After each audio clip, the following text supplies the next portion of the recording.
question. Is your viewpoint that all police are corrupt? Your department is corrupt because you guys pull road pirate most of the time. You guys should be patrolling. PD enforces. We patrol.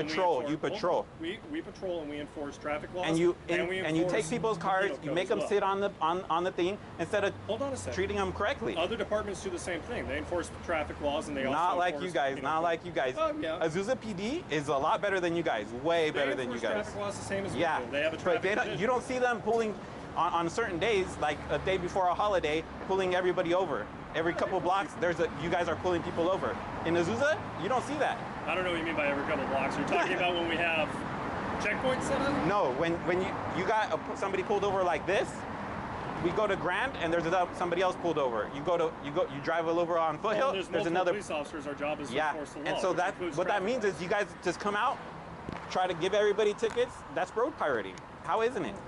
We come out and we try and enforce the laws. Yeah, but you guys coming and it's our time to go out and give people tickets. It doesn't protect us. You do it all the time, not every once in a while. You're speaking in absolutes instead of looking at the big picture. You can't say that traffic enforcement doesn't protect you because it does. No, it doesn't. It's statistically proven that traffic enforcement protects people. No, it doesn't. If there was no reason behind it, if there wasn't stats to back it up that it actually protects people, then we wouldn't be doing it. But it's statistically proven that it actually makes the road safe. So how many people? You can't argue that. How many people's rights do you have to violate to do that? We haven't violated anybody. Oh right. You guys do that all the time. You guys were trying to take me out of my car the other day. Again, I don't know. I can't speak on situations that you were in because I wasn't there. If it was a situation I'll give you the link for the video if you want. I could speak on it and we could have a conversation. Because after you guys did that, you guys came for 3 days trying to intimidate me. Just driving around. And I record that. I record that stupid crap that you guys do. And I'm like, and I went out there and I'm like, you guys can't be this stupid again to harass me again. And I posted that video and I gave the person that I know will give you guys the video. And so again, I don't know. I've never seen. And you guys stopped. And you guys stopped. I've never seen the video. I don't know what you're talking about, so I can't speak on it. Right? I'm not going to speak on something I don't know anything about. That wouldn't be fair to either one of us. But if you can get your license today, I'm sure you guys know though. I don't. I've never met you before. I don't know. He knows. He said he's never met you before either. He said you're the one that works right here. Talk to him. And you don't think he has a little bit of resentment because I told him to get out of here? No, probably not. There's plenty of places to work. He said, "I'm not controlling the car for 30 days. I'm just storing it. Is what I'm doing." I'm sorry. What was your name? My name is not necessary. Oh, all right. Well, I was trying to be polite. I'm Corporal Crawford, so it's nice to meet you. Again, we've never met. This is our first time. My name is John. Maybe we'll meet again. Nice to meet you, John.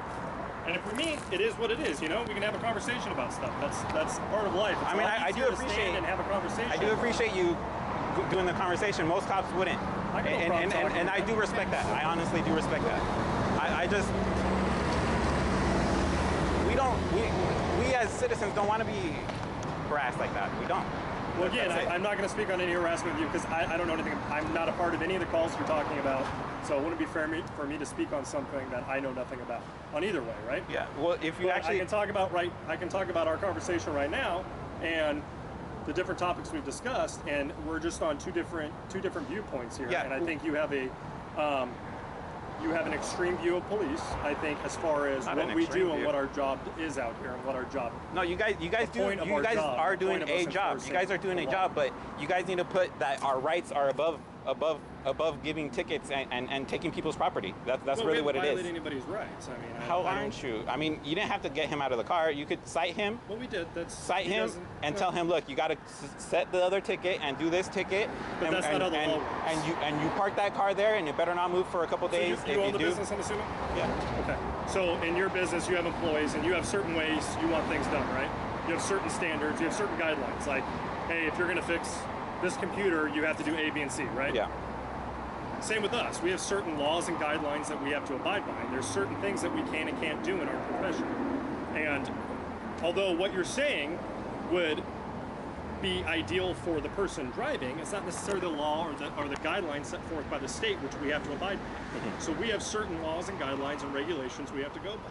And we're going by all of those right here. That's what we're doing. But the problem is, we're doing things the way we're you guys will lie to us, and you guys don't get in trouble. I lied to you once. I'm just saying. No, you haven't. But a lot of cops, they'll lie. They'll be like, you have to show me the ID. even if we haven't done a crime, you're like, you have to show us the ID, and that's a lie. California is not an ID state. I can't speak on what other officers have done, but I'm telling you. But I know you do that. Come on, all you officers do that. You guys are always doing that. You guys use intimidation before you guys. I do not use intimidation or violate the law to get my job done. So when I walked up here, point of view real quick. So if you want it, look at it from my point of view. I know you have a camera recording me right now. We have audio on us. We have cameras recording as well. Yeah. It's nothing new. This day and age, everything's recorded, right? We know that doing our job now. We're recorded 24/7. That's just the way it is. We know we're recorded, right? Knowing that, do you really think that the majority of officers will put their livelihood, their lives, their families at risk, the way they make money at risk, by going out there and constantly violating the law, which not only can get me fired where I lose my job, which is how I support my family, but would also potentially put me in jail? Do you really think there's some conspiracy where the vast majority of 800,000 to 1 million officers in the United States are out there doing it? Okay, all right, I'll rebut to that then. Just say a trash man, right? They need to do, all the trash men do 50 trash cans a day. They dump them, right? We're just giving a regular number, just so we compare it to this kind of job. So a trash person can't really be compared to what we do. Okay, I fix so many computers in a day. It doesn't matter, and I had to fix 5 computers.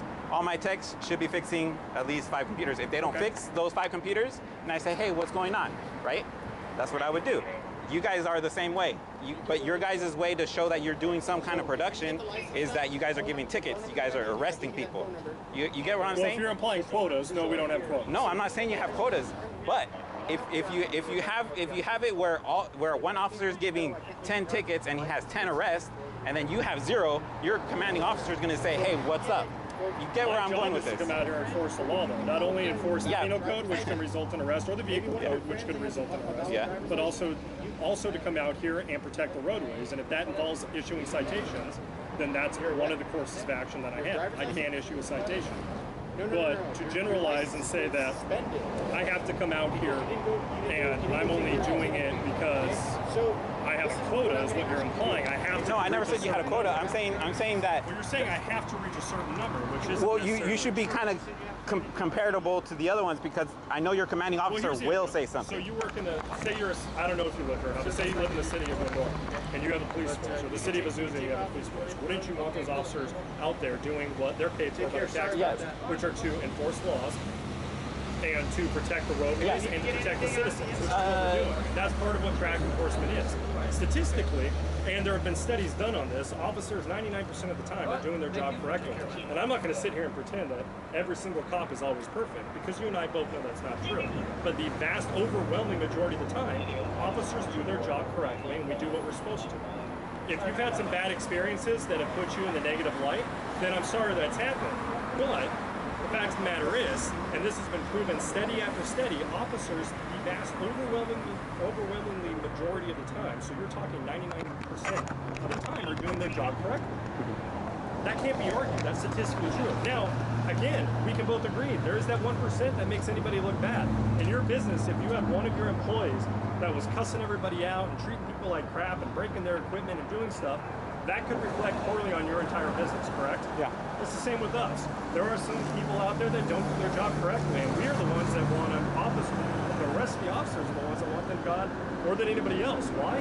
Because it puts a bad light on the rest of us when we're trying to do the job that we've been sworn to do and that we said we come out here and do. That's enforcing the laws, as I've stated.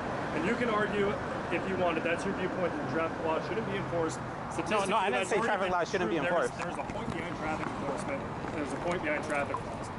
But to generalize everything officers do by a couple bad experiences, I wouldn't do that. No, well, that's what you're doing a lot by of saying that. No, if you ran my information, you'll see how you guys will pull me over 3 times in a week, and it's for you guys have given me a ticket for a broken lug nut before, and it's like, and you guys put it as a unproperly mounted vehicle, and it was. Again, I'm not going to speak on that because I know that if that's happened, but I'm not going to. Yeah. I don't know anything about it, so I'm not going to speak on it. But see, if say this car, you know this car and you know that he doesn't have a license. Next time you see that car, you're going to go after it. And that's what happens. That's what has happened to me. I don't know. I pissed off somebody sometime, and it was like some police officer that was at a stoplight, and I had my radio lightly up, and then he starts yelling at me, so I turned it up. He got mad, and he flashes his badge. He was in a regular car.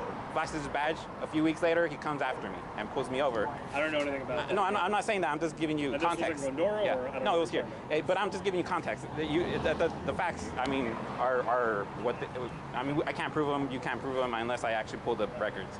So, but it's after that, you guys hit my car over and over because that guy must have been a high up, and since then you guys come after me. Anytime you guys find out where I am or what kind of car I am, you guys come after me, and it's not right. Well, I've never come after you, right? No, you've never met me before. We've said that time and time again. I can't speak on the past on what's happened. If you've had those experiences that you take in a negative light because of what happened, but those are things I'm sorry if that's happened, but again, I can't. Neither one of us are going to prove them either way right now talking to each other. Yeah, right? but you got to understand that is what's happening. But now let's take a sample. Let's just pare it down to you've had 3 or 4 experiences that were bad. No, it's not just 3 or 4. Okay, well, let's call it 10 then. We'll say 10 it's like experiences. 25. Okay, whatever. You've had 25 experiences in your life that are bad with the police, okay? And I would say 3 good ones. Okay, so you've had 25 that are bad and 3 that are good. So we'll say yeah, a I mean, total of... let's just use around, treats me respectful. Using a round number, you've had 30 experiences with the police, and majority of them, in your opinion, went poorly or not how you would have liked. Again, using that in context to generalize all police, I contact more than 30 people in a day sometimes. So from responding to calls or pulling people over or whatever we're doing, okay? So to generalize that 30 experiences in a lifetime are reflective upon an entire police department and an entire police force is a pretty silly, right? Because if I say I've gone to 10 computer repair shops and I've had, 8 bad experiences.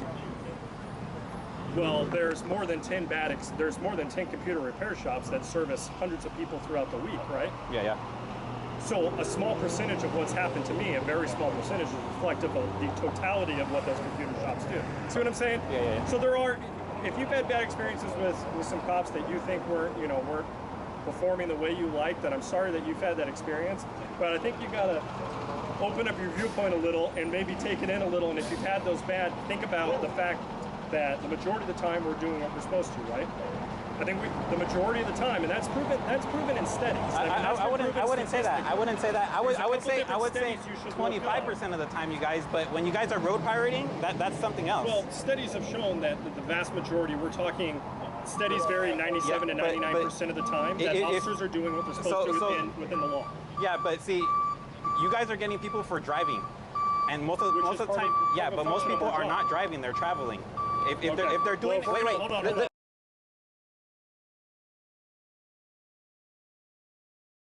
Let me just go with this. Hold on, because you're gonna get into some sovereign ideology. No, it's not sovereign. It's not sovereign. I'll pull the law book and I'll show it to you in the law book. If you get into sovereign ideology, no, it's not. It's not sovereign ideology. It's not. It's not. It's a completely different topic. It's actual law, and I could prove it to you in a law book. That is a completely different topic, and we can talk on that if you wanted to. But I'm telling you right now, the reason that hasn't gained traction, and you're talking because you have to know. You have to know. You have to study. People don't know. People can't study. Because it's not true. It's not true, and it's not true by law. Because if it was true, more people would do it, and it would actually work. Yeah, and I've gotten. Yeah. If you actually tried that, it would not work in a court of law. Yeah, and it would not work out. So I could show you 2 court cases where I went for somebody else. I could show you 2 court cases that I went to that I got the people off because I showed. Sit up here or you sit in the shade. Yeah, I was trying to get a little bit in the shade. No, all I'm trying to do is when somebody pulls somebody. I lost my train of thought. I don't know what court cases you're talking about. It's 2 little court cases that I just went to court for somebody else. So like say this guy who doesn't have a license, and I say I'll go with you to court. I'll be your counsel. I understand, but when I go to court, they try to kick me out. And I show them, look, this is the law book, and it shows me right here what is counsel, what is a lawyer, and I read the whole definition. But we're talking about traffic law. It's not you going as counsel in court. No, which I don't care if you want to represent somebody. No, I know. I'm just telling you that this is the steps that I did to do it. So I go to court and I show them, look, I'm counsel. They they say no. That's you have to have the bar license, this and that. I get the logbook. They make me go to the sheriff's and show them the logbook, and then they let me back in the courtroom. Usually, by then they dismiss the case because they deprive my client of counsel. And how many times have you gone and done this? That was one time that I won. The second one time, why was the case dismissed? It was dismissed the officer because there they kicked me out, and instead he had. Who was the ticket for? You or somebody else? Somebody else. He had a ticket for getting the registration tag, taking it off, putting on another car. Okay. So he took registration from another vehicle. Yeah, that's a pretty good crime. Suspended driver's license, no insurance, not having a breathalyzer because he had a DUI. And all of it was dropped except I think for the for the suspended driver's license, which he only had to pay $120. Well, there could be a ton of different factors behind this. Again, if that happened, I'm not going to speak on it. I don't know. No, I don't know what happened. But I can tell you, let's talk about the majority of the times. If you tried to use these traveling as opposed to driving, that's what I'm saying. That is not going to work. The next case, I go and I say, look, let's actually look up what driving is on the logbook. On the logbook, and it gives you. I'll give you the court case. I can show you the logbook if you want to. I know what you're talking about. I've been through plenty of training. Yeah, and it says if you're doing it for mere pleasure, then it's revocable. Then it's revocable. So if you're doing it for pleasure, then you don't have to have it. But if you're doing it, you're traveling. If you're driving product over to somebody else, you're doing commerce. So then you have to have a license. But if you're doing it for pleasure, you have the right to drive to travel anywhere you want. And I don't know what courthouse were you in when that got dismissed. The LA, not the LA, the Covina. Covina. Yeah. And I'm not going to call you a liar. I wasn't there, but I'm sure there was another reason it was dismissed besides that, because that's already been disproven multiple times throughout case law. You have to have a license if you're driving on the street. Yeah, but if you're not driving, if you want to go into traveling versus commerce, traveling for pleasure, but driving a motor vehicle, but traveling for pleasure, that's been completely disproven time and time again. And if you want, I'm going to give you advice not to use that because you're going to get a ticket. No, I know. But if you'd like to, fight it in court. I don't mind. If you'd like to fight it in court, that is totally. I don't mind getting that ticket. What I'm saying is if I get pulled over, and then you're like driver license and registration, and I give you that driver's license, I am now admitting that I'm driving. So now if now you're driving a motor vehicle on a roadway for the vehicle code, you're driving. If you ask me for my license, right, and you say here's here, and I give you my license, that is now saying that I'm driving because I'm giving you evidence. You get what I'm saying? If I don't give evidence, me seeing you driving is plenty of evidence. If you're operating a motor vehicle driving down the roadway. Yeah. Again, but if I go we to gotta get going now that we're done with this and the car's going. Good conversation. If I ever see you again, we'll stop and talk. If you give me just 2 minutes just to finish that part. Okay, go ahead. So if I don't give you that driver's license, I will win in court. If I gave you that driver's license, I will lose in court. That's the difference. That's the only way I will win in court. Now, if I go represent somebody and they gave him the driver's license, I can't expunge that evidence. So then I am stuck with it. And now it's a fact. So again, I'm going to recommend to you not to try that. Yeah. Because that's not going to work in court. And there had had to have been another reason behind that citation being dismissed. Because I've been doing this for a while, and so is my partner here, even longer. And we have given plenty of tickets to people that don't have a license. Or a suspended license. Oh, I know. And but most people don't know the law. Or people that are just driving and forgot their license or whatever the ticket situation is. And I've had people try this belief, this ideology also, and it's never worked because it's been upheld time and time again with case law that this is not factually true.